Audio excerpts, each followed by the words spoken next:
What the fuck going on, man? We back at it again, man. Another episode, Set in Stone Podcast. I think this episode 5. You know what I'm saying? We got my boy Martins Igbanu on this bitch.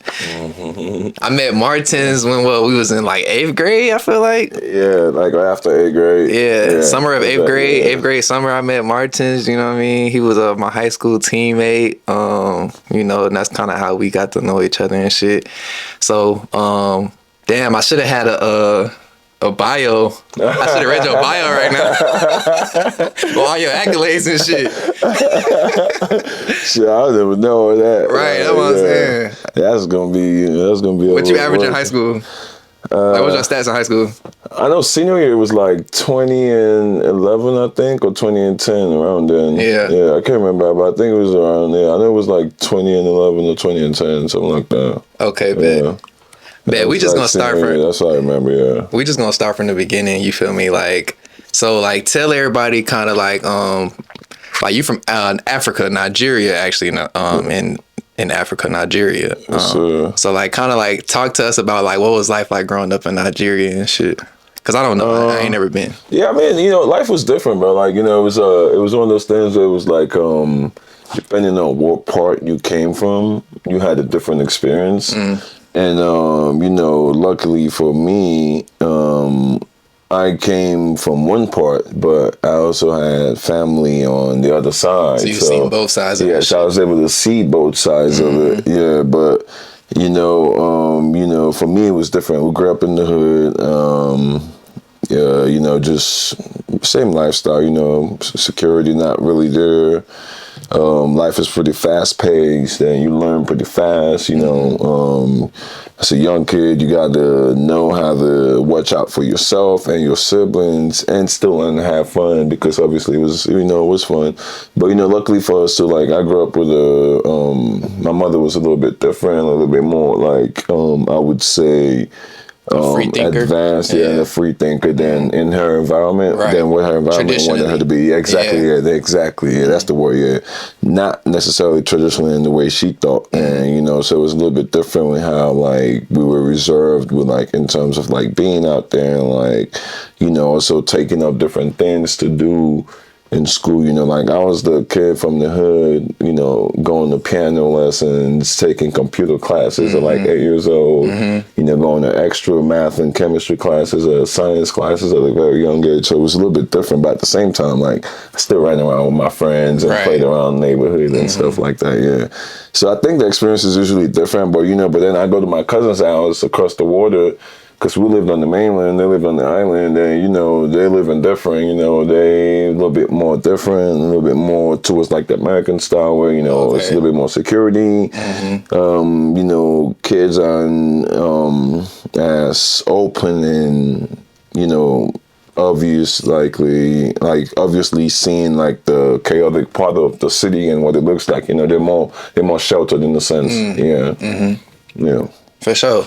So, like life in Nigeria was cool. So, like, talk to me. Like, when did you first start playing basketball in Nigeria? Yeah, it was in Nigeria. Yeah. Actually, that was some pretty funny stuff, man.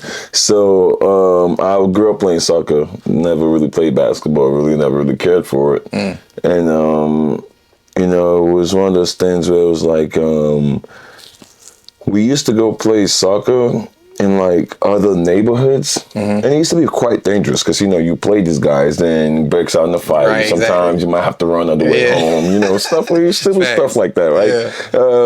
And it was always stupid stuff like that. And I remember one day, we had got done playing soccer and broke into a fight. Same old. We get chased down the block, run all the way home, and the next day, my friend is like, I don't want to go over this way again and go play soccer. Like, you want to go somewhere else. And I'm like, well, we could play in our neighborhood and have them come play in our neighborhood, right? Like, it don't matter. But, it was also just these different things where it's, even when you're out there playing, right, there was just this, never the security of being safe because, the way it's set up is, it's not like America here where when you have different gangs and blocks fighting, you know, or hating each other. You know, they're a little bit like down the street from each other, like in another city. Yeah, that's not how it works over there. Like the motherfucker that's trying to kill you lives like 2 doors away. You know what I mean? Yeah. Like, so it's like hate like in the community. Right there. Yeah, you know, and that's how it was in the hood, because it was like every block they had their own boys, and sometimes it was good times and sometimes it wasn't good times. It just depended on what season of the year it was, you know.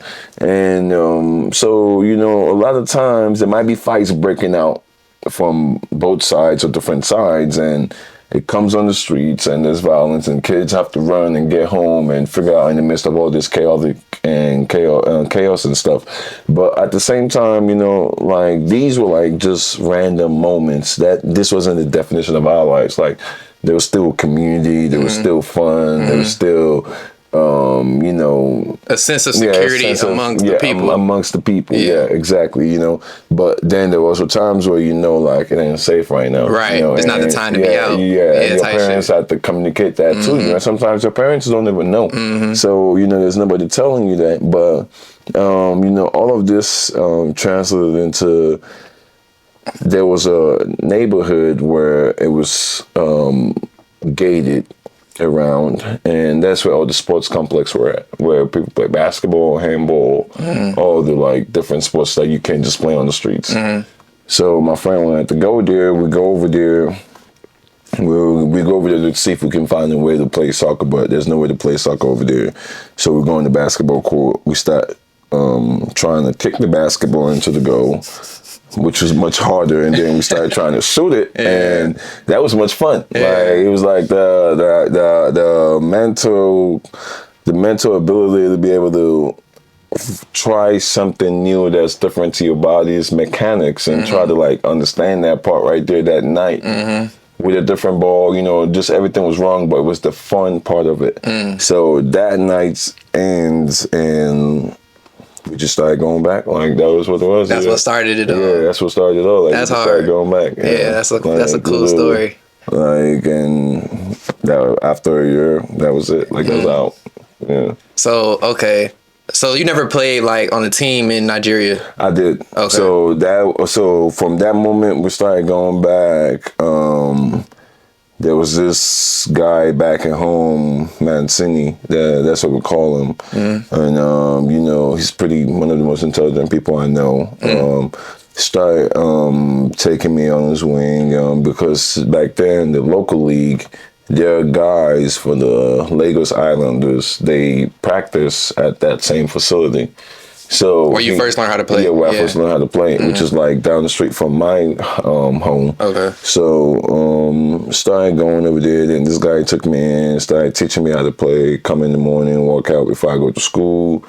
You know, it was just one of those things where it was like it became like the challenging part of it was what kept me into it. So like the fact that you couldn't like really get right. That I couldn't really do this. Right. Yeah. How you wanted to. Like, how I wanted to and how I saw other people doing it. Yeah. So that changed a lot into all of that too. So that was one thing that made me so into it. And it was like, you know, hey, okay, I start coming in before school starts, and then further down the line, we started skipping school for that, you know, like, don't tell my mom, but little stuff like that, But so that same guy ended up forming his own academy, like a few months after that. I was a part of that academy. I played there for about 3 months, started doing so well. Then I got transferred to one of the biggest academies in Lagos at that point. So transferred over there. Played there for about a few months, and then decided to transfer back home because I wanted to do something with our guys back home. Since at this point I started making a name for myself. Right, trying to put your city on. So I wanted to bring that attention back to my city and my home club that actually started with me. So facts. So that's how I went back there and did all that. And at that point, I played for like a year before I ended up coming over here. Okay. So how did you like hear about Covenant and like coming to like America and shit? Yeah, so that was the thing. Like, it was just one of those things where it was like, for me, bro, like, I was really good at soccer, and like, I had a chance to leave at a young age. to go play soccer in Europe. Okay. But my mother won't let me do that. She was worried, and for every right reason, I understand her. But for me, it was like, even though I grew up in the hood and I grew up in all that madness, for some reason, right? And when I look back at my life as an adult, like I find it so funny. Even with the wildness and everything that was so into that we was all doing as kids and running away from or being a part of or whatnot, I never once solidified my identity in that. Yeah. Like you always saw yourself as bigger. Yeah, I always saw myself like doing something different, like somewhere away from here. Away from the madness. Yeah, or like, even if it wasn't away from here, it would be over here. But when basketball started, that's when it started to become away from here. Because before basketball, it was more like, trying to go through the path that some other family members had gone through with school and all of that. So even like, by the time I was a certain age, I was getting passed up different classes. Like, you could go take this exam to go do this.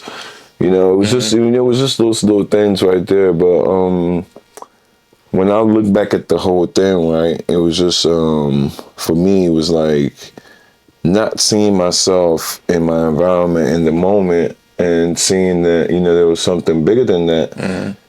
Then you start playing basketball and you even start to say it more because now you're playing basketball. At this point, I think this was in 2011 or 2010. Yeah, 2011 or so. The Dallas Mavs and San Antonio Spurs. And, this was before LeBron had made that swap to the Heat in 2012 or 2011, I think. That was...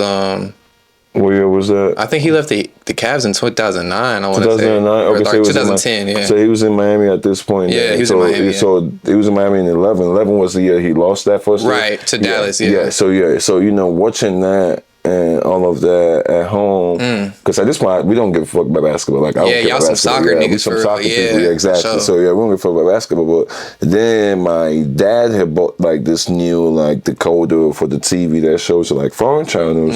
So I was able to watch European basketball for a little while.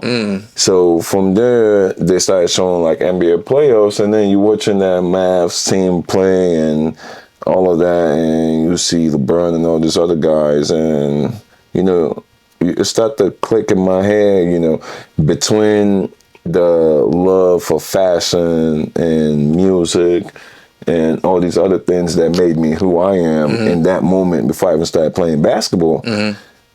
It seemed easier to assimilate to basketball than those other sports for some reason, right? And it was just the swagger. It's like basketball culture. Yeah, it was like the basketball culture, like the swag of it, like all of it. Yeah, so it was like just enticing for a little kid from the hood who don't really know anything. So, I get out there. I remember I got to find this picture, but like, started watching more basketball after that.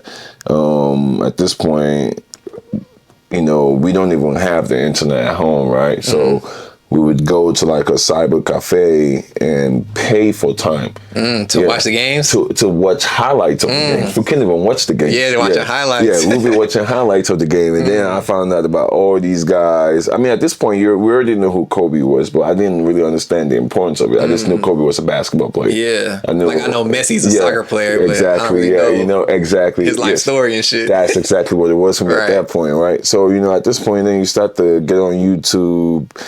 I would always go on the NBA website. On the NBA website, they would have like this 1 minute, 2 minute clips on the website where you could just scroll through. And I just kept watching these things over and over again. And then somebody introduced me to YouTube and was like, you can watch highlights on there. So started watching highlights on YouTube, started finding about all these other guys. And I love T-Mac because I found out about the game. That's one of my favorite players. Yeah, I found out about the game. Yeah, so I found out about the game where T-Mac had, scored like 13 points or something like 30 seconds or some shit. So I remember I had this T-Mac jersey hoodie on. I had that back at home.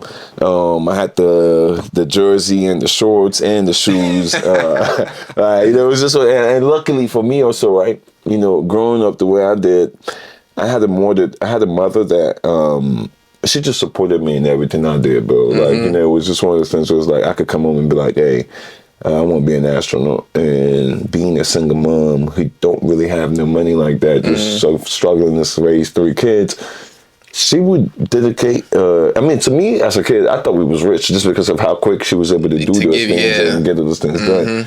As I got older, I started to look back at it.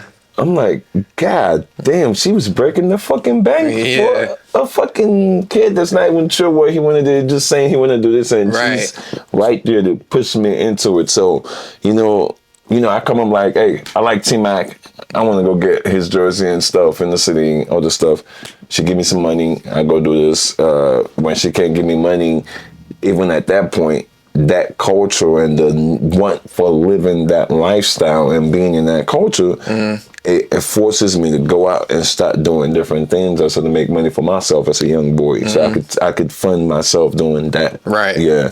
So, you know, I feel like that's kind of how like all of it just played into it, and just being embedded into that culture and the lifestyle of it, and seeing like the beauty of it. I feel like that was kind of like that's fine. Yeah, that's kind of like what got me like really like that's really what pushed you to like make the move to actually like come over here type shit. Because I remember like you was meditating on that shit. Yeah, because I remember being 13 years old, and we had just this was I was 14 at this point, and we had just gotten done. And we had just gotten done. I remember this night vividly, right? We had gone to. We had hosted a party. Me and 2 of my other friends, we hosted a party. And mind you, we're 14. I'm 14, they're 15, right? We hosted a party. We had a party in a different, not my neighborhood, but another one of our friend. There's 3 of us. The third one, his neighborhood, Muiz. We hosted this party in his neighborhood, and you know, there was a little moment where in the party there was some guys harassing some girls and stuff like that. So I get in the middle of it and I kick them out. And guys are kicked out with some gang members. They don't know me. And me being me, knowing the family I come from and everything down there, I'm thinking I'm good. Even though I'm not in my neighborhood, like I'm good. Because I don't think anybody would be crazy enough to try, right? But at the same time, you still thought to like keep your eyes out and stuff. So as I'm leaving the party, and I stayed behind after the party to help the people clean up and stuff like that. My friends are there to the left. So as I'm leaving, you know, I get chased, and these guys like actually trying to kill me. Like they chased me with a machete and everything, and you know, like I'm running down the block, like running, bro, like full for your speed, life. like like throw bags, everything away, like taking up. And dude is like, I'm literally like, I'm about to gas out, but it's like 2, 3 niggas chasing me with a machete, and I don't know what else to do. So I see this lady in a shop. She's an older lady. I don't know what the hell made me ran in there. Like I just ran into a shop and was like, you have to help me out. And she's an older lady, so she stands right out there and she's yelling at them. Then she starts calling out for the neighborhood, everybody to come out. And they come out, the guys go back, I dash left, run home. You know, I go home, right? And I'm not even scared. Like, I wasn't afraid or anything. Right? In this moment, I haven't felt any fear or anything. And I go upstairs, because we live on the 3rd floor. I go upstairs to my neighborhood. As I'm going upstairs, some of my dad's boys, they're outside. And they're asking me, like, you know, how's your party? How'd it go? Blah, blah, blah, this and that. Because I didn't want them to come over there. Because I feel like if those guys from those sides see them, it would cause a fight. So I was like, just let it be. Like, y'all still like, I'm going to go over that way with my friends. And, you know, they're just asking me about it. It's like everything was fine, didn't say anything. And I go upstairs, I'm on the 3rd floor. I remember just looking, like, into the skyline across the ocean from outside that divides mainland and island. And I was telling myself, I was like, I'm going to get out of here and I'm going to play basketball among everything. And that's just what it's going to be. Like, after that, anything else I want to do is up in there. It's my choice, but I'm going to get out of here and I'm going to go play basketball. And that's what's just going to be. And I remember that night, and I feel like there was a lot of times where that night had to come back up in my life. But you know, it was the constant looking and those trips to the cyber cafe to get on the internet and seeing all these things. I started to see a life that's different than what I was living in, regardless. And, you know, it also helped because by the time I came back to my own academy, we had other schools, this really rich schools with rich kids, wanting to better their program, have their kids come walk with us and practice with us. So now I start to meet all these other kids, like, you know, guys that's been in my life to this day, like, you know, doing really well for themselves. So like Elvis Okafor, Timmy Adenihu, the twins, Timmy and Tommy, Samuel Ajion. You know, these are guys that like, they were just regular kids in Nigeria, but they come from the other side. Other side, yeah. right? And they come from well-off families and all this stuff. So they're now, I'm now getting influenced by them also. Right. You get to see a different perspective. Yeah, I'm getting to see a different perspective because they see me, a boy from the hood. They like the way I dress and the way I carry myself. I see them, a boy from the other side of the world, and you know all these things that I have no clue about. Because even when you guys sit down and have these conversations about, did you watch this game last night, or did you see this rapper do this or do that? I don't know who the fuck y'all talking about. I don't even have access to see these things, shit, you know? So then you stay around and you start to learn more, and you start to talk to them, and you start to see who these people are and what these things are and all these different notions. And those things kind of like, it propels you to, now you start to see that there's more in this life, and you want that for yourself, because obviously we've been known that there's more, but it was from a different perspective because we have all these uncles and all these aunts who live overseas, and they come home to bring lots of gifts, and we want to be like them. Right. But now you got to be a scientist or this or that. You want to be this or you want to be that, which worked out for all of us because obviously I got my degree in something else. I'm a double minded. My brother is a CPA, certified accountant, at 25. My sister is an agricultural scientist at 23. So you like, all of us did pretty well, but still we didn't have to go that route. Right. So we had to figure out our own way, and that was something basketball gave us, was going a different route and having the ability to discover who you're supposed to be along that process. Yeah. For sure. That was pretty dope. Okay, so like, all right, so like coming to America, like what was like your first like feelings like when you first got here, like you know, like when you first started experiencing shit, like meeting people, like you know, maybe like talk about like meeting Americans and their perspectives, you know, like, you know, just like talk to us about like your experience coming and like what was different about it and shit like that. I think for sure I was shocked. That's a fact. But I think the spirit of individuality in America was like my biggest shocker. Yeah, like it's not like that back home. Yeah, it's not like that back home. There are too many lonely people in America. I mean, obviously, I'm one of them today as I've gotten older and live here myself.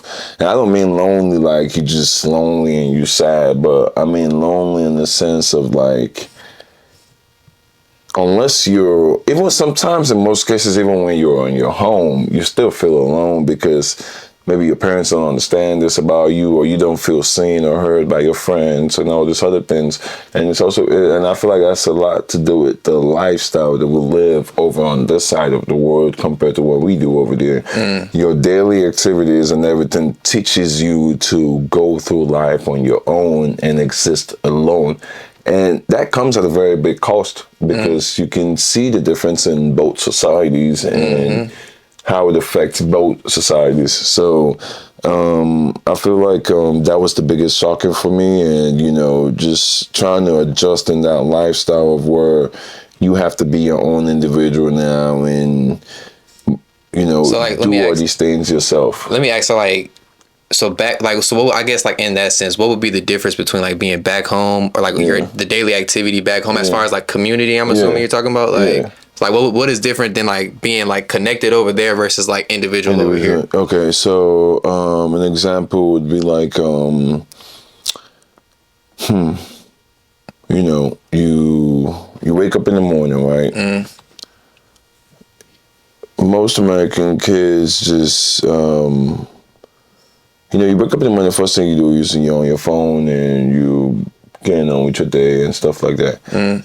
When I was growing up, at least in my home, you wake up in the morning, you greeted and talked to your family and your people around you in the house.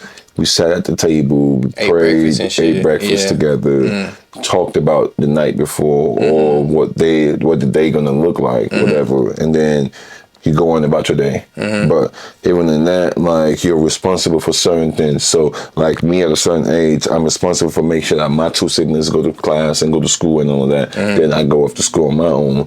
And, as I'm coming back from school, they're already on my mind. So I have to go get them. I get there, yeah, we walk back home, all this stuff. But at the same time, it's still the same thing on the other side because I'm learning to be independent. But not individualistically independent. Now I'm independent on my own community because even my responsibilities has to do it outside of me.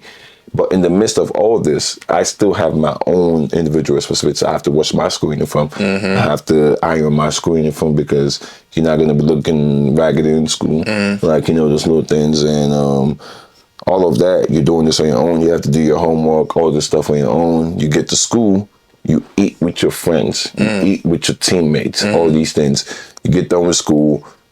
Whatever you guys are doing, you're doing it like in a community because then it becomes safer. It becomes better. There's more camaraderie with you, which enriches the soul. Because if you look, it's life, anything, plants, anybody. Nobody's meant to be alone. Right. And by the time you go through all this, you come back home at night. You eat with your family again. You eat with your family. I have vivid memories of eating with my family, even as dysfunctional as my family was. Like when we take the word dysfunctional in the dictionary, and my family probably come up. But even as dysfunctional as we was, we still had those little things that we still did together. We come home nighttime, everybody eats together. We still talked with our parents about what our day was like, what we did, what we didn't do. So at this point, your parents at least have a sense of who you are. Because this is a part that most American kids start to lose at a certain age. We get this up into a very high age individualistic. Because even today, my mother calls me, she gonna ask me certain questions about my day and what I got going on. Damn, that's true though, yeah. You know what I mean? Like, we don't really be on that. Yeah, we don't really get it. And if you think about it, what it does for the individual on the other end is you grow up feeling like you're living in this vacuum that only you exist in. Because nobody's interested and it's different when you're the one coming out to talk about it. Right, they're not informed. Yeah, they're not informed about who you are. Yeah. Like think about how many times where you've been around family or very, very close relatives and you still just feel like, damn, they don't even know I do this. Or I like this. They don't even know me for real. You know what I mean? Like, nah, that's too real, bro. That's too real. And that was something that I struggled with when I first got here because it was like week 1, week 2, week 3.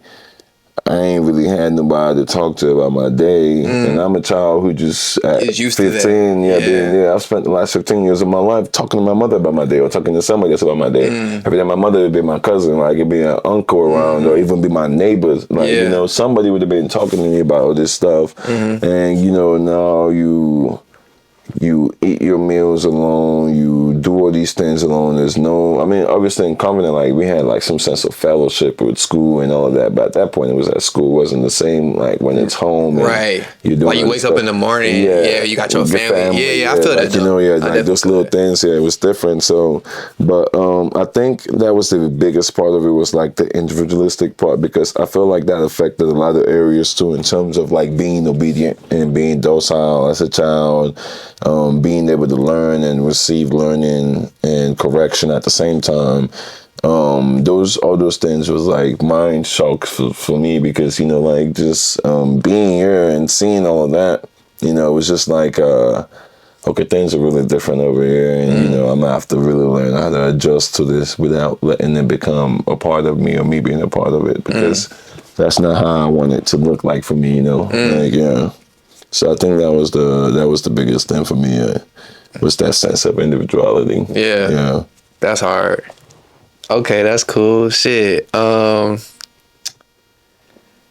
Okay, so all right, boom, you in America now. So like, you know,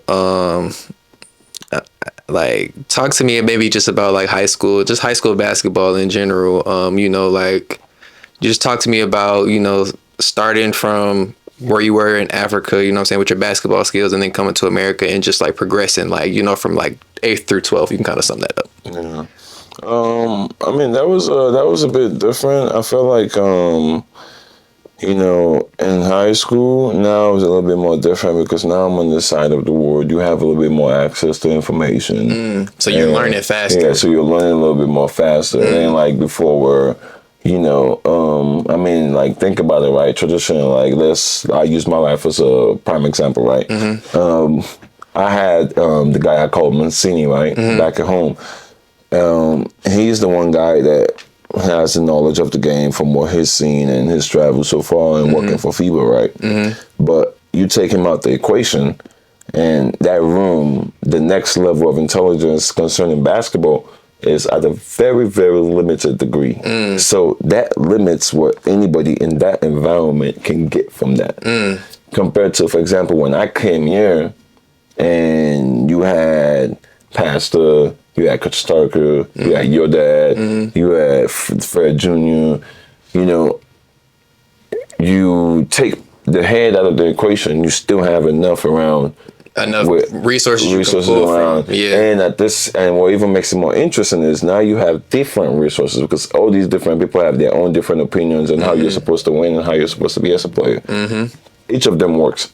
Now, does it work according to your archetype? Right. Maybe not. Right. But that's for you to figure out. Right. But it's also still information. Right. You know, if I hear your dad telling you that you need to shoot the ball more and you're not shooting the ball, but I'm looking at that situation, right? Even if it's giving you a bad advice, right?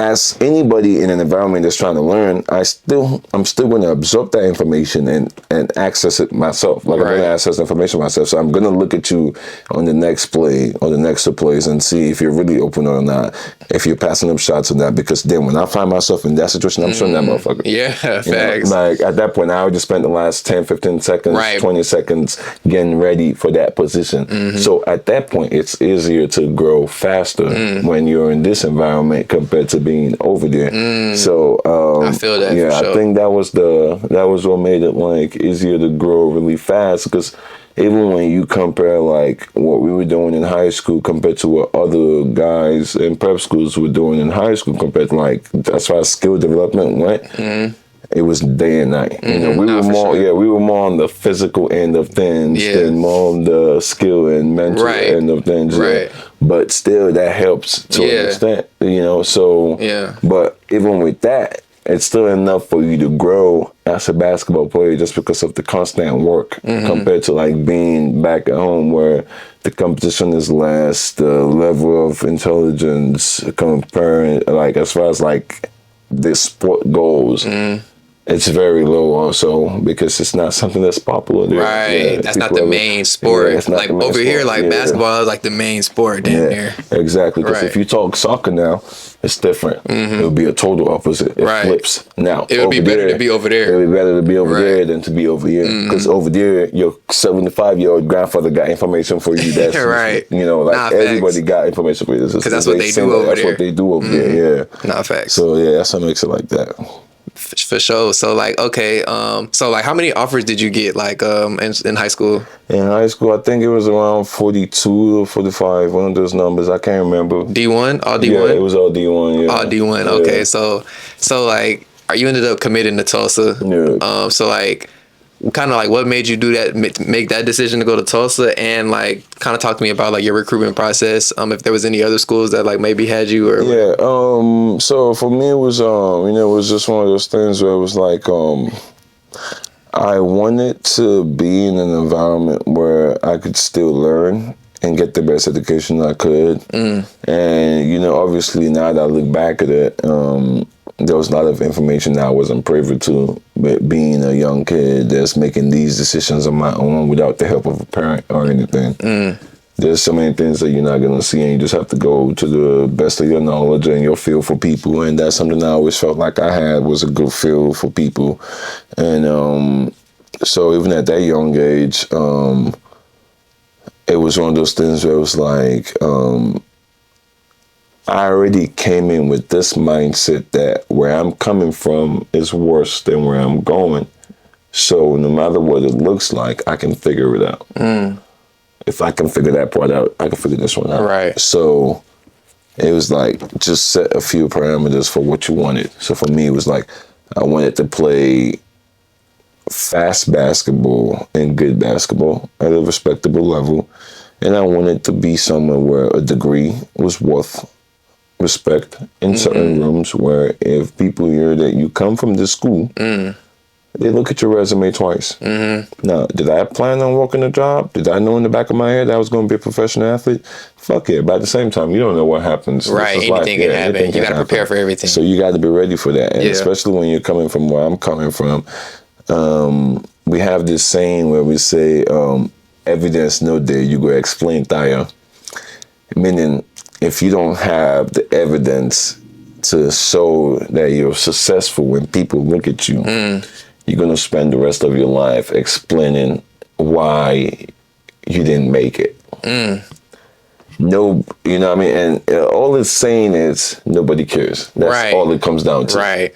So you got to show them. Yeah, you might as well use your time right now and get it done. Because you're just going to be explaining and nobody going to give a fuck. And that's what it was for me. So I've always, we've always had that mindset. It's a Nigerian thing, like nobody cares, work harder. Nobody cares. You learn that growing up. At home, it's the same thing. So, which is in itself not a good thing, if we're being honest, but on some mental health shit. Yeah, on some mental health shit, yeah. But at the same time, that should prepare you. Yeah, exactly. That's what I'd say. Due to the rigidity of what this word and how tough it is, it's better to be on that end and have to draw back. Yeah.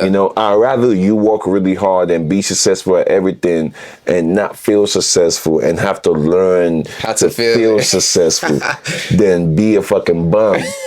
And feel like you're doing good, and then we have to get you to see that you ain't doing shit, and you have to bring it up here. Yeah, those are just two different ends of the coin, and I'd rather have one side of the coin. Yeah. So, so that's what it was. But for me, it was like I set those parameters of like good school, good education, good basketball, and so when the time came,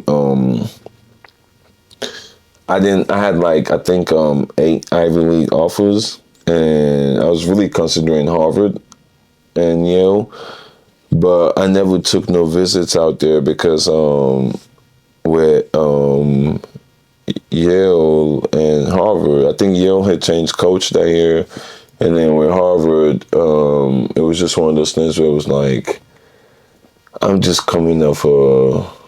I didn't want to be in a situation where I would be, having a really, really hard time with school and not be able to play basketball at the same time. So you wanted to be too hard. Yeah, I didn't want it to be too hard. So I wanted to balance it out. Yeah. And with all that being said, it came down to Harvard, Tulsa, Rhode Island, Clemson, Ole Miss, Mississippi State, I believe. Those are like my final 7, I believe, or so. I can't remember. I feel like I'm missing a few other schools up in there.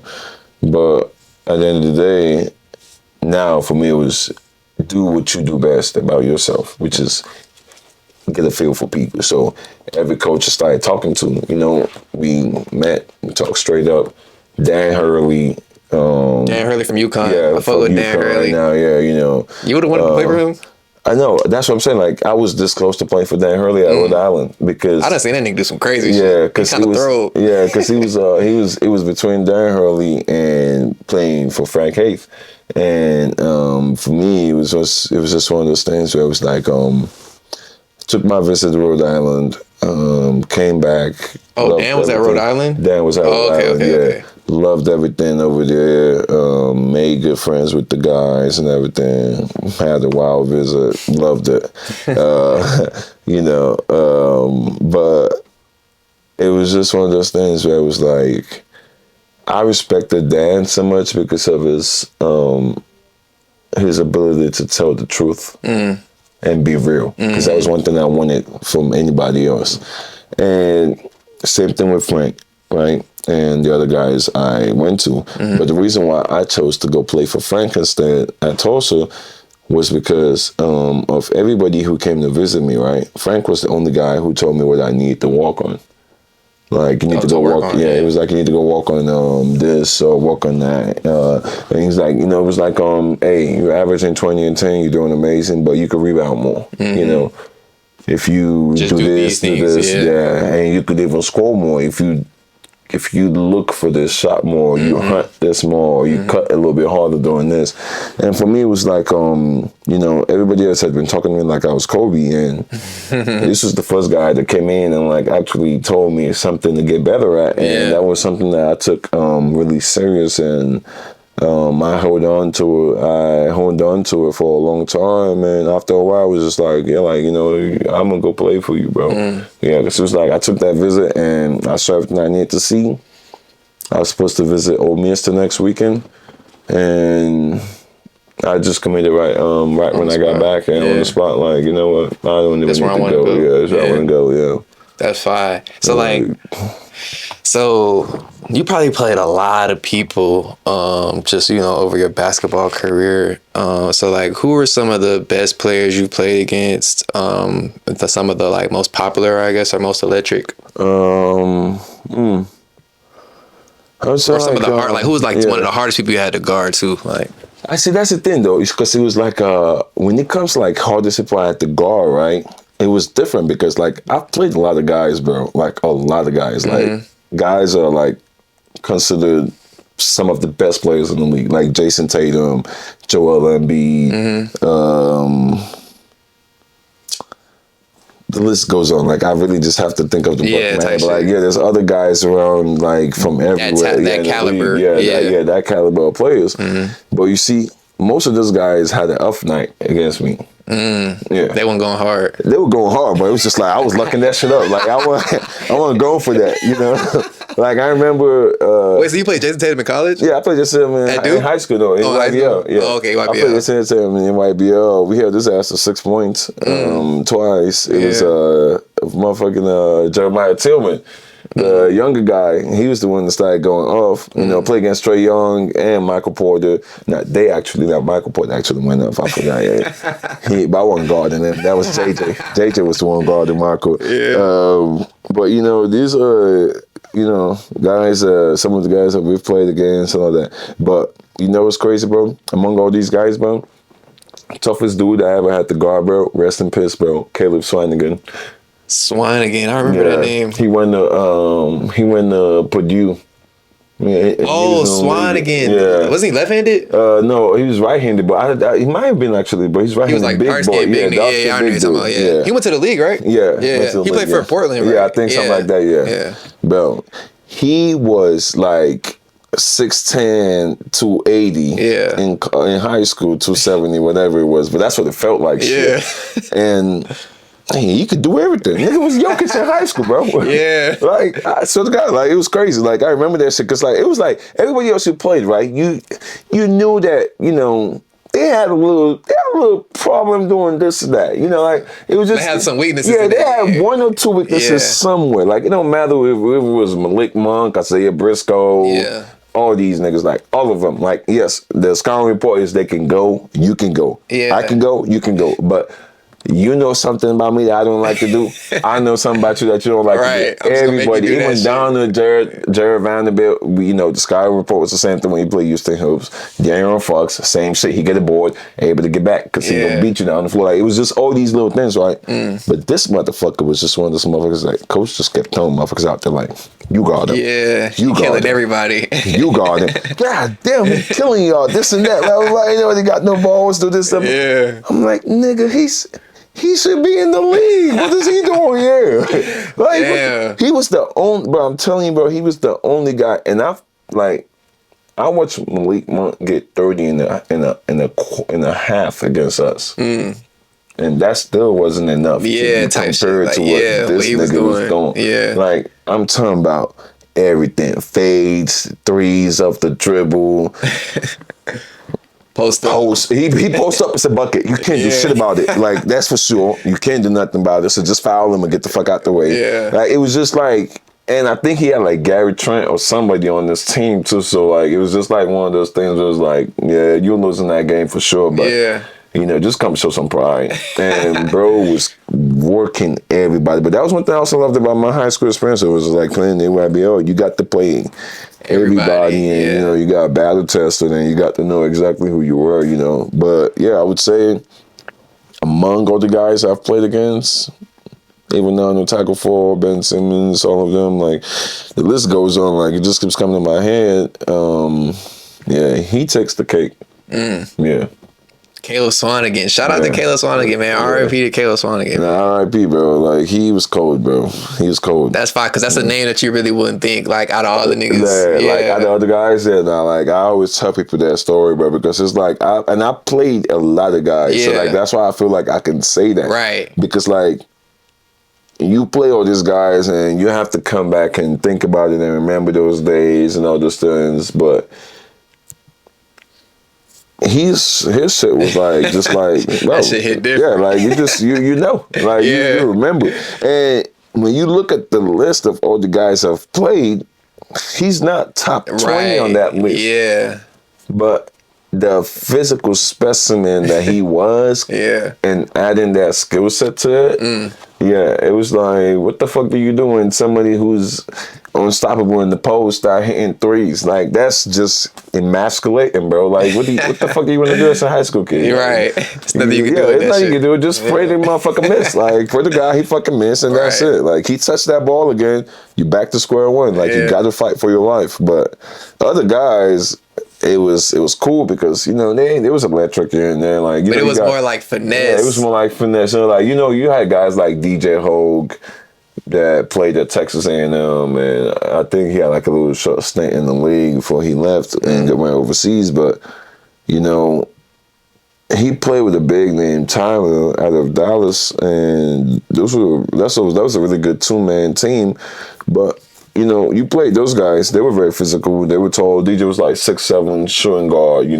Like, shoot over everybody, get shit done. Yeah. D Book had I forgot what team he was with back then in the EYBL. Every night you were playing somebody. Yeah. And it didn't matter who it was. They were gonna be good. Yeah. But yeah, his stuff was like one of those ones where it was just like, oh, we're done, but like, we just got to pray. Yeah, just let the game be over with, bro. Right. I'm ready for this shit to be over with. Like, That's fine. Shout out to that nigga Caleb Swanigan, man. Nah, for real. R.I.P., bro. Damn. So shit. 4 years at Tulsa.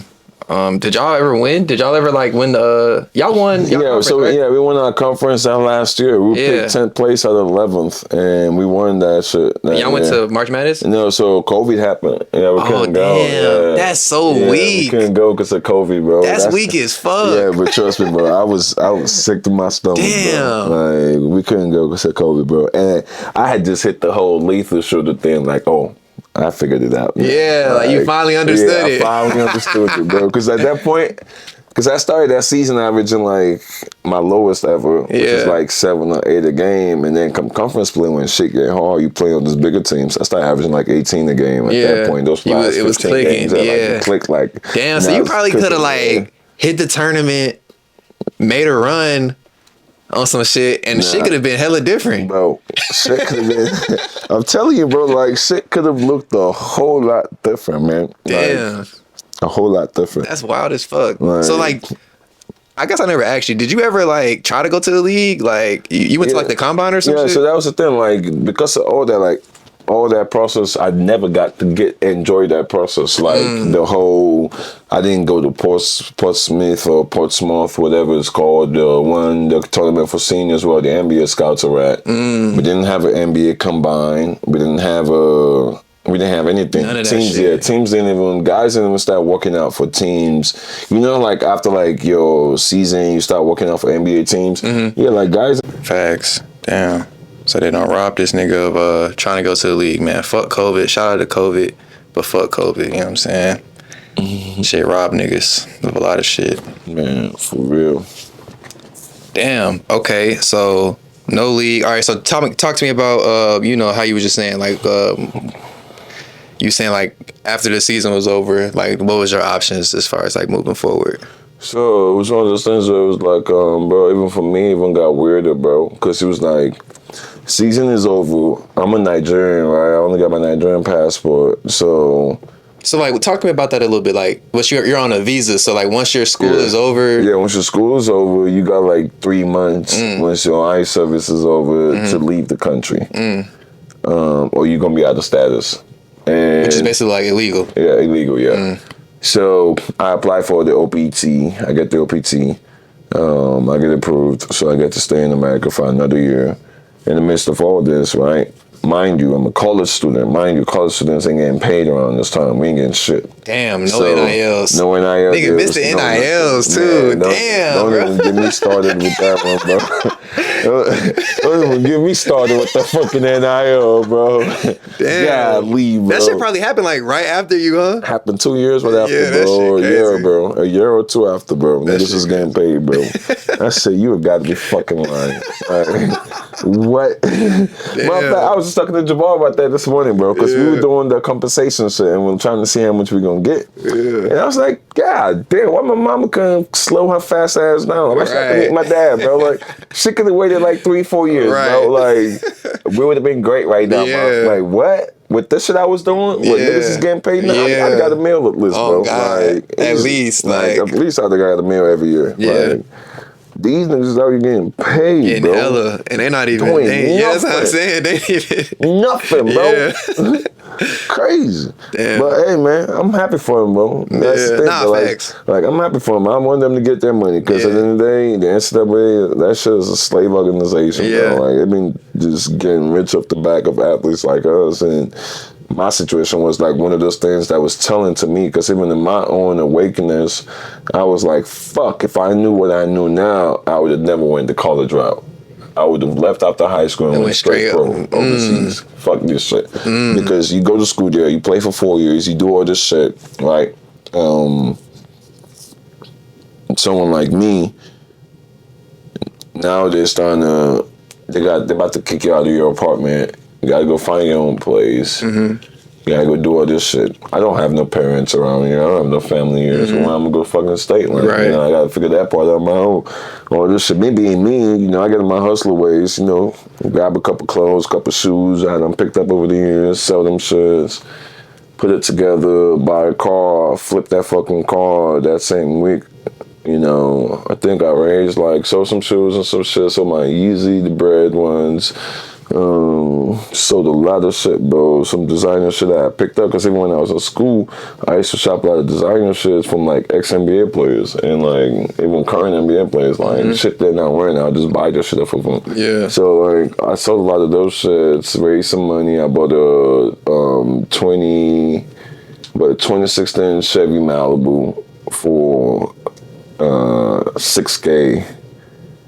Deal of the fucking century, bro. Like, the car, everything was good on the car, just the tires had to be changed, and it had like a check engine light come on thing, but the thing that needed to be fixed was gonna be like small, 200. Type shit. Crazy. He was good. Yeah, so you know, like Saudi Arabian dude, you know, he just got a new shipment. He needs space to put shit. And this is like me just driving down the street fucking around, but like, I wasn't trying to buy no fucking car. Like I was just driving down the street doing my cause I had gotten a job at a dispensary where I was working like under the table. Yeah. So shorty found out that I ain't got no papers. She like, minimum wage, you say? I said, yeah. She like, I got you $7.25 on the hour.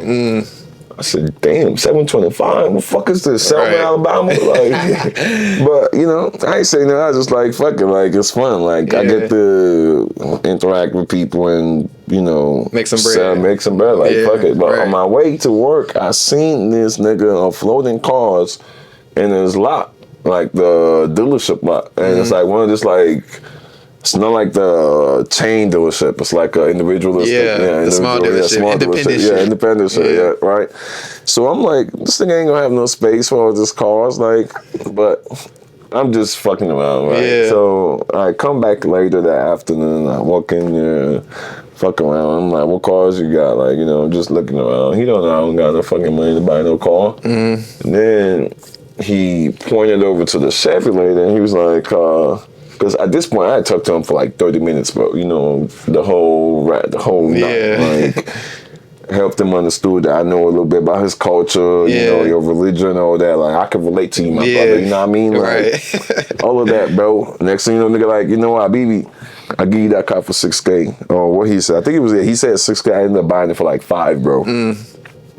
But that shit, took it over to campus. Bro, I'm a fucking foreigner, bro. Like, I can't even get nothing. I can't get nothing at this point. Like, I got my driver's license. That's it. Like, I can't even go register the car. All this shit, like all these other things, right? Yeah. So I'm like, you know what? The car just sitting right there, bro. I put that bitch on Facebook for like $10K. Sold that bit. Somebody came and got it for $9. Damn, that's bro. fine. Like, quick little flip, bro. Like, quick little flip. Yeah. Then I stayed afloat for like another 2 months with like that profit. And then after that, it was like one of those things where it's like, you can't even rent an apartment on your own because you got to get Social Security and all this other shit and get approved for background checks and all this other stuff that you can't do. Yeah. So, what the fuck are you even doing? Like, now I got to, you know, at this point, it was just one of those things. It was like, also like, I was talking to a girl, so I was living with her and like, we're splitting the rent and whatnot, but. You know, it's just one of those things where you know, like, you got to accept certain shit in a relationship because you're not in your own crib, bro. Yeah, I definitely know. And me being me, I'm like, I ain't never done no shit like that. Like, I just can't do it. Like, man. I got too much pride as a fucking man, bro. So at that point, it was just like, hey, man. I see you later. I'm going to Europe. Like, bags packed, like, everything. So, took the deal that I had passed up on for like a whole month. Took that deal, went to Europe. And that was like how my career started, bro. Like, and I stayed out there for a while too. I stayed out there for like 3 years before I left and going. What part of Europe? So I went to Serbia first, Eastern Europe, and then after that, went back to Nigeria for like 2 months, see some family, other stuff, and I went to France after that. And then after France, I was in Switzerland. In Switzerland, I went to Japan. Damn, that's fire. I'm trying to hit all them places. So, like, talk to me about, like, I mean, I guess you are a foreigner, so, I mean, I guess not. I mean, but I guess that still is foreign to you, shit. Like, Europe, you know what I'm saying? Yeah, that shit's foreign to me. Yeah. That ain't my place. Right. From there. Like, Europe. Talk to me kind of about, like, you know, that type of lifestyle, like, going over there, you know, like, embracing their culture, you know, living with them and shit. You know, that shit is pretty dope, bro, because I would say, like, that was the first time I really felt alive in a long time since I left my home. Yeah, it was like in Europe, because it's like I said, right? It was just one of those things where it was like, once I came to America, bro, I mean, I hate to sound like a conspiracy theorist, bro. Man, this is the right place for that shit. I ain't gonna cap. Get in that bag for sure. Like, I hate to sound like a conspiracy theorist, bro, but, like, you know, it's just one of those things where it's like, you look at the lifestyle we're living here, and it's like, it's projected towards death. Like, nothing really speaks life like it should in terms of, like, what your life is about. So if in the water you drink, it's not safe. Right. The food you eat, it's not healthy. Everything is just meant to like bring us down. Like the hours you work over the week, and what you get paid, and what you have responsibilities for. All these things are like it's stacked up in different areas, and it's like a fence to keep you caged in a certain way. So it's almost like one of those. I got to find a name for it. It's a name for it in psychology. I ain't been to school in so long. I don't remember, but it's like one of those things where it's like you're like an invincible prison where you think you're free to go. Right. Which in reality you are free to go, but you can't go because you're tied down with all these things that's going on around you. Damn, bro. You wanna know what's crazy? Like, that's like my perspective on this shit. It's like, all right, a nigga get a car. All right, even for like example of a car, like you bought your car cash, right? Yeah. See, a lot of niggas I'm don't. Not doing that. Yeah, a lot of niggas don't even do that. These niggas will like, cause you wanna know what's so crazy? You get a job, them niggas will approve you for a $40,000 car, $40,000 car. Knowing damn well you can't even afford that shit. Business doing that. You feel me? And niggas are going that shit cause like they think like, oh, they gonna give me the car for $600 a month. That's all I got. Like you might make 2 bands a month, 3 bands a month at your job, like. So you like, shit, I can afford that shit. But nigga, now you just signed your life away. Cause now you in debt to this shit. So like, nigga, you can't even get rid of this shit cause you're indebted to this shit. Like, same thing with the crib. Like, it's like so like you get a crib, a car, you already got an overhead. Like, you feel me, nigga? This is some shit you gotta do every month. Let alone don't get laid off, nigga. Don't let COVID happen, nigga. Exactly. That's what it comes down to. Bro. And it's like, think about it, right? Even when you're doing well and you got these jobs, you know that all it takes is for one cough, one flu, one strike, one, one miswalk of the day, you know, or something, and nigga, you're done. That shit done. Right? That shit over with. And it translates to so much more because guess what? Now you grow up, you're an adult, you got kids, you're living like this, you see life this way. The kids don't have a fucking clue what that looks like, and you beat them up for that. You raise them a little bit more harder and harsher than you should. Because they don't have this idea of what it looks like out there for you. And you don't even know that this shouldn't be normal. You shouldn't be working fucking... If you're working anywhere else in the world, if you're working 40-hour weeks, like, you're making... good money, right? Good fucking money. Like, good enough to at least, like, sustain yourself. Yeah. Like, that's what I'm saying. It's like, over here, like, niggas be so... That's why I really want to travel, bro. Because it's really, like, your mind, bro. You only as, like, cage as your perspective. So, like, niggas be, like... thinking that like America, cause like niggas be thinking America is like the shit. Like they be like, we free. They be like, we. It's the propaganda. Yeah, bro. What is it? We have LeBron James. Fuck you guys. And we got Captain America. Like, Olympic champs. Like, you know what I mean? Like, I'm weak as hell, bro. That shit too funny, bro. Like, fuck you got. Who you gonna name? Right. Like, we got LeBron James and Captain America. Who the fuck y'all got? Y'all ain't got nobody, so we better. Right. And it's like, it's cool because these are like the propagandas and all these things that's being pushed to us. But it's funny, I had a conversation with one of my friends last year. He's an American and he used to think that way. And even though we were living in Europe and we were living in Switzerland at the time, and we used to talk about different things, and there were certain policies that he didn't understand, right? Like, why should you be driving 110 kilometers per hour on the road compared to other parts of Europe where it's 140, 130. I think it was 80 and compared to 130 or something. And, someone was like, because this part of the road is very scenic, you're in Switzerland. It's like a fucking magic tale out of a book. So so you need to ride slow. You need to ride slower because a lot of people going to be riding observing this and shit, observing. And he's like, well, why the fuck are they driving and observing? Like, that's because they didn't get out the car. Nigga, we don't control that. But a simple way to be able to control people's tendencies is to lay a law out like that. It's not that we can't go 130 miles on this highway, but we don't trust you or your cousin or your grandfather coming down the line. So to make it safe for everybody, we're gonna keep it at this level. And he's like, yeah, this is why I need to be an American and shit. I'm like, why the fuck do you need to be an American? Tell me that. So you can do whatever, so you can drive however you want, so you can be reckless and not care about other people. I just want to be in the greatest country ever. And I'm like, what makes the country great? Like, we're the greatest country ever. Okay, tell me right now, what does your country do better than this country we're in, except for we got the NBA and the military. Yeah, we got a badass military, and we got the NBA. And it's so funny because a lot of our military technology and products that we use sometimes come from these niggas. So, what are you talking about? It's like there's no things, and it's like you can't say education. Yeah, because we're definitely not. We're not even close on that shit. You can't say security. Yeah, We're not there. Yeah. We were living in a country where everybody took guns. I could live exactly. Everybody took guns over here. Yeah. You could get home invaded. That shit normal. Like niggas towing guns is normal. Exactly. Like if you're not having a gun, you're lacking. No, but yeah, like you know what I'm saying. Like it's crazy. That right? shit is wild. And it's just like it's just one of those things where it's like you have to start living out of your body, and just that's not you compared to.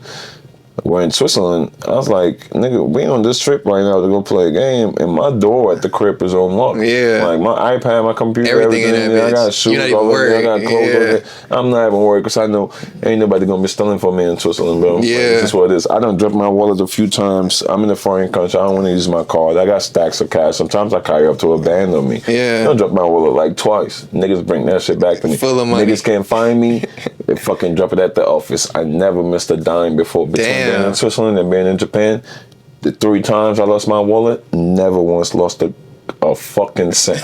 Not once. Damn. And it's like those little things, like security, they're better than us. Housing, they're better than us. I never saw a homeless person overseas. Like I saw like probably 2 homeless people in 5 different countries that I've been to in 5 years. Damn. That's 2. And I'm out every day. Yeah. Like I'm out. Yeah, like every I'm day. sitting in the crib. Like I have to be out the house. Yeah. And I only seen 2-3 homeless niggas, and 2 of them I saw in a week span in the same city. Yeah. Damn. Out the way. Yeah. So it's like those little things right there. There's people have shelters. Like Medicare. Yeah, they have Medicare. Healthcare is free. Yeah. Like you sick, you got something going on, you go straight to the hospital. Yeah. Like you get pills. It's all this shit is paid off. You go into school. Your school is free. These little things, and.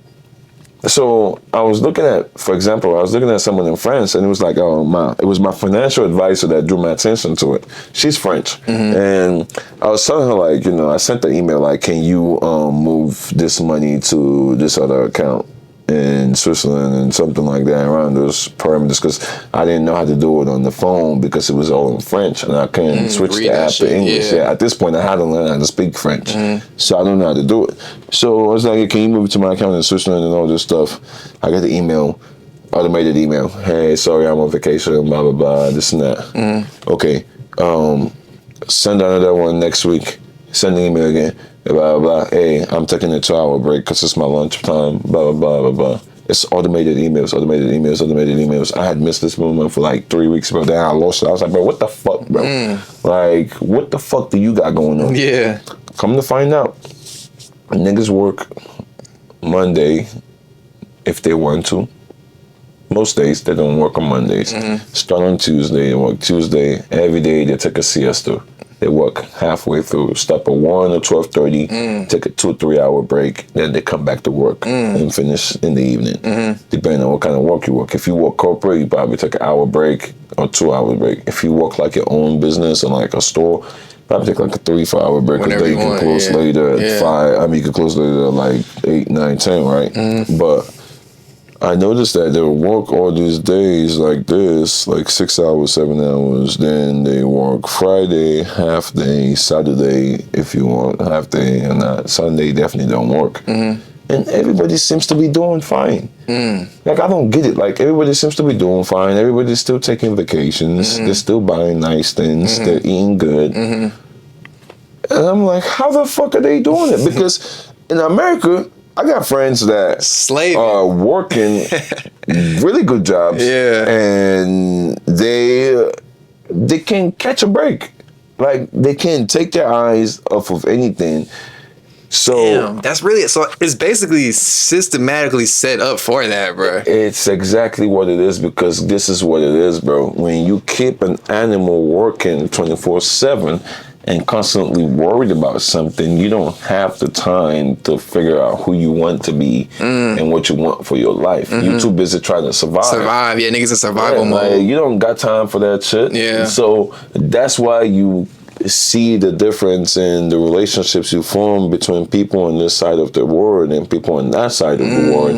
It's a little bit more genuine. It's a little bit more fruitful. Niggas be saying that. Well, I mean, I've definitely experienced too, because I mean, Atlanta is like, for sure, like, I would say like a non-genuine place as far as like niggas is doing shit like for money, number one, like, or it's like niggas ain't just doing shit like genuinely. Shit, like it's not like a real community. Yeah. I feel like, and like I be talking to niggas who be like in other places and shit, and they be saying like it's not like that over there. Like you know what I mean? Like everybody not looking out for themselves. It's more like a family community. It's a community thing, and it's more about the individual themselves. Like it's more about who you are than much more than what you can do for me. Now, don't get me wrong, like you get into big cities like Paris, London, it's still like that, Milan, you're gonna see a few people here and there that's still like that, but still it's gonna be half and half. It won't be like just as crazy. Thing, It won't be as crazy as it would be over here where it's just like everybody's so fast paced and worry about their shit. Like,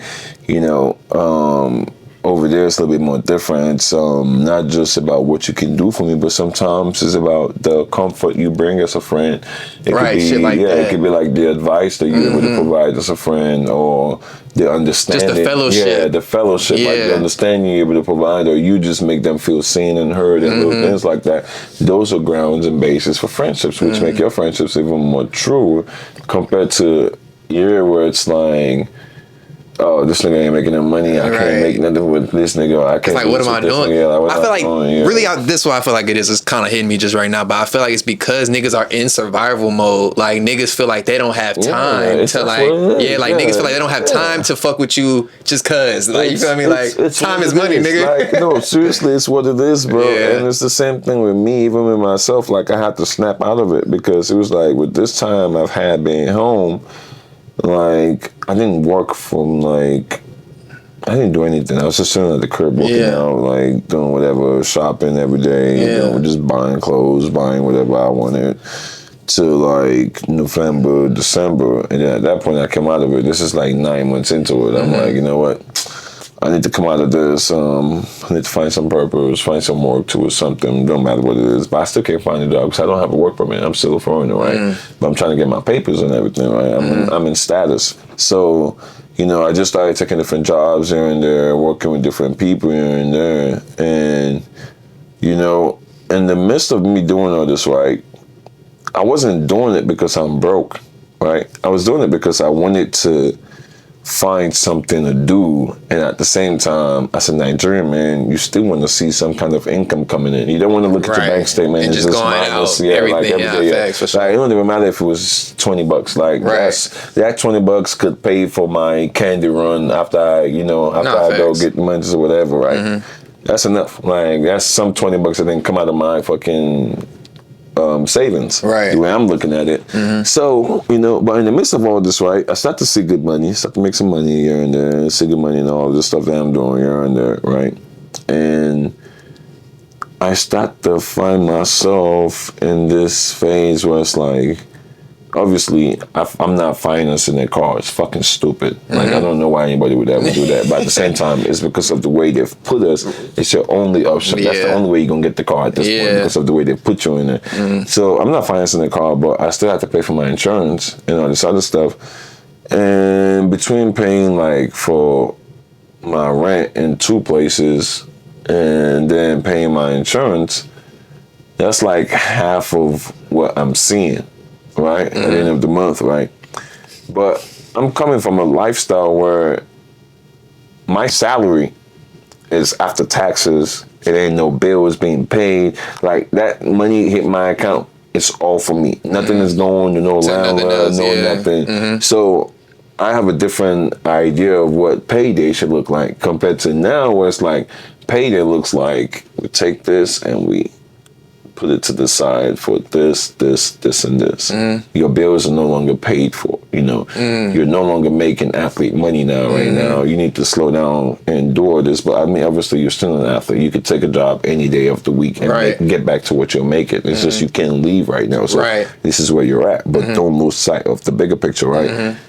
But still, in the midst of all that, in the midst of me still being able to talk to myself and understand that this is not my reality, like at all. Like this is just me chilling and finding purpose in life and doing stuff, which was working for me because I started becoming much more happier because now I'm talking to people, I'm seeing more people, I'm getting to hear what they got to say, and I'm feeling more productive in myself.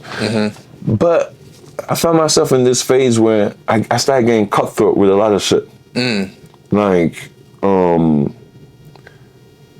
one of my friends, which you probably know them too, grew up together, did some stupid shit, some slimy shit that I didn't like, over $400 or $500, and I cut them off immediately. Like, I'm done. Like, I ain't talking to your ass no more. And that shit, like, it's over with. Now that's another backstory to that, because like there's more into that. But still, that was like the final straw. Like, done. Now, if I wasn't in that phase, would that have been the final straw? I can't guarantee you. But in my head, I'm like, that much money, you tripping, bro. Like, you know, you're bugging out. But at the end of the day, when I look back at it, I got just friends. Fucking money. And when I look back at it, you know what's funny? I got friends that owe me times 10 of what he fucked up on. Yeah, that you still cool. I'm still cool with. And I ain't cut them off. Yeah. I ain't riding down on their neck yet. Like, I'm still like, when you got the money, let me have it. Like, you know what I mean? But because this happened in this phase, I'm that way. Now, me being the same guy who has been telling my other friends, like, y'all need to spend some more time with your families and friends and see each other more, especially if y'all living in the same city. Like, it's stupid because we live overseas and we be so lonely. We don't see nobody all year long. Like, you guys are taking this shit for granted. I come back, I'm in the same city as them now. I ain't seen nobody in 3-4 weeks because I'm so caught up with all the shit I got going on. And then, like, I even start to forget that, nigga, you a professional athlete. You could just stop. You could just say, fuck it, I ain't going to work next day, tomorrow, and the day after that. I'm good. Like, you're still good. You're going to be good for another 2-3 years if you don't work. But I just got sucked up into that fucking lifestyle and immediately it's like being sucked up into like a dryer and you just get tumbled in that motherfucking, like 3 seconds later, you come at that motherfucker looking all wrangly. Like it's showing in your face like all wrinkly and shit. Because it was like, once I got thrown into that workforce like that and seeing how cutthroat shit got, and mind you, I'm still doing all this with no kids. I'm not paying no car note, like, my phone bill is already paid for the year, like, all this other shit, like, you know what I'm saying? Like, but at the same time, so, like, at that point, you start to look at the American lifestyle, and you like, you can't really blame the average person for being the way they are, because it's above them. Like, it's kind of like above them, and, like, you will have to be, like, an extraordinary person to be able to escape that. Yeah, to escape that, to snap out of it. Damn. A lot of people are lucky. A lot of people are just sophisticated like that to be able to get to it and see that. And the majority of people don't see it. Ah, that's a fact though. We don't see that. Niggas don't even know. Or like they not even aware that this is what's going on. Like how they be like, oh, it's a war outside. Yeah. Like niggas real life. Like this shit real. Niggas real life don't know. Like think about how many dudes out here walking around like, you know, thinking they're doing well in life, but you miss that next paycheck, shit start to get ugly. Over with, yeah. Like, you know, you miss that next paycheck for real. Shit over with, for real. Like, yeah, you're done. Yeah. Like, it's really ugly. You go 60 days, no paycheck, oh, you're fucking done. Yeah. But that's the reality we're living in right now. But as long as you're able to make enough, pay your bills, that fund, that lifestyle that you ain't qualified for yet, but because of also we live in this lifestyle where everybody wants what they're seeing and not knowing what it takes. So a nigga see you riding in a nice car, he wanna either mug you for it or steal it from you, like whatever it is, because he wants that. Girls see other girls get flowers and flown to different countries, and they want the same shit. Yeah. But you ain't looking at the fact that she takes well of herself. She's working this job. She got this kind of level of education or something. Like she can afford this lifestyle for herself. So the guy that's doing it, he's doing it because he knows she can do that shit herself. Oh, they've been together for 5 years, 10 years. You don't know that. Right. You don't know their story. You don't know what it is, but you just over there pressuring your boyfriend. Yeah. Or you see me doing something for my girl. You start showing your boyfriend the same fucking video. You don't know what the fuck that boy doing. That boy working his ass off. He's struggling hard as shit to give you a life that he can't even give himself. Yeah. But you don't even appreciate it because you seen other men who have better means and other means doing for other women because you want it. And that's just the reality of our life today. Even all of us have to at some point. Like I remember, even me myself, like I have these checks, I call them like routine checks for myself where being who I am and being blessed to be in the same space that I've been with all different people from all different walks of life who are like at the top of their game, it's easy to see somebody and see another person and want to have what they have or feel like you ain't doing it well enough. But it's so funny because a lot of times those people that you're looking at, they're looking at you and they want your life. Yeah. And it's just so funny because that's just the way we're doing it right now in life, where everybody's just looking at everybody else. Yeah, like, everybody just comparing themselves to everybody else. I ain't gonna lie. Always looking up. Yeah. I ain't gonna lie, like this, especially like this last year, like this past year, like I'm becoming more consciously aware of like myself, like as far as like not being influenced by everything outside of me. You know what I'm saying? Like, like what is it that I want to do every day? Like, how do I want to feel? Like, you know what I mean? Like regardless of like comparing myself to anybody else, like, you know what I'm saying? Like a lot of times you like look at yourself and be like, damn, like, you know what I'm saying, who I am, and like I compare myself to everybody else that's like close to like my archetype essentially, or like like your age, you know what I'm saying? A lot of niggas do it like by age or like city, you know what I'm saying, like the people I grew up with, like, you know what I'm saying, shit like that. But like what I'm learning, bruh, is like that shit ain't even real. No, more than anything else, like not for other people but for yourself. Right. Exactly.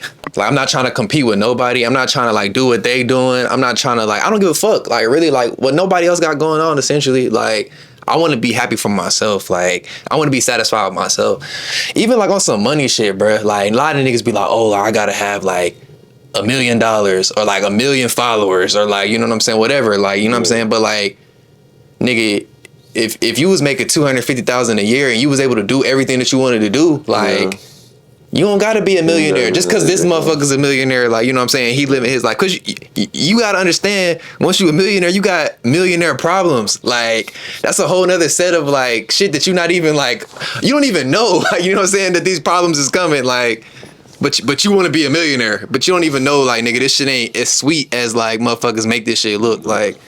Nah, that's what it is. Social media, bro. Like social media got niggas' heads fucked up. Like, cause you seeing everybody else life or like the life that they portray, and you like, damn, like this young nigga, he in the penthouse, he driving a Lambo. Damn, what am I doing with my life? Am I fucking up? Like, you know what I'm saying? Shit like that, bro. Like, nah, it's real, bro. Yeah, it's real, and you know, it's just one of those things where, you know, I always say that.